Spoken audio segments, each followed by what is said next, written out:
confirmed from a distance is Tad. He had a broken neck from a car. You want to tell him the people what happened to you? Well, for starters, I was T-boned by an SUV at 40 miles an hour. He crushed my car. The window slammed against my head at 40 miles an hour, shattered the window, broke my neck. The firefighters had to cut me out of the car with the jaws of life. Policeman on the scene said that he was surprised I was not mashed potatoes. When I got to the ER, they ran me through all kinds of CTs and MRIs and X-rays.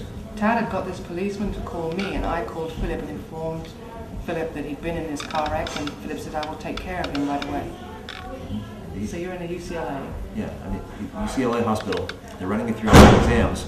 In a follow-up visit, I asked the neurosurgeon, why did you run me through all these scans? And he says, no one comes out of an accident like that without multiple facial fractures, multiple skull fractures, torn tendons, significant brain bleeds, if not brain damage, and internal chest cavity injuries. And I had none of that. I did have the C2 break in the neck. Something else interesting. The neurosurgeon 5mm gap, right? This disengagement of head from shoulders. Yeah. It was not a hairline fracture. Deal. It was complete separation of the bone. The neurosurgeon tells me I had the same C2 fracture as Christopher Reeve. And the only difference between Reeve and me was that Reeve's tendons gave out, mine held. Now Reeve was Superman, an expert horseman. Neck like a tree. Neck like a tree, bodybuilder. And me, I work on a computer all day. Incidentally, Christopher Reeve had to have bolts hold his head on, and an incongruous neurosurgeon looked at him and somehow your neck tendons held, which was quite a thing. Right. So, well, Reeve was also in a coma for 3 weeks and quadriplegic for the rest of his life, a short life. I didn't even have a concussion. With a window shattering against my head at 40 miles an hour, no concussion. I was completely conscious the whole time.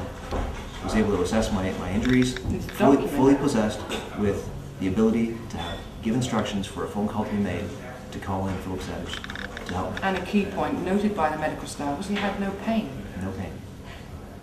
That's in the documents. No pain. Patient refused pain medication. Amazing. The absence of injury to begin with was fantastic. It's beautiful not to be quadriplegic, not to have been in a coma, to have been fully conscious and no pain. It's beautiful.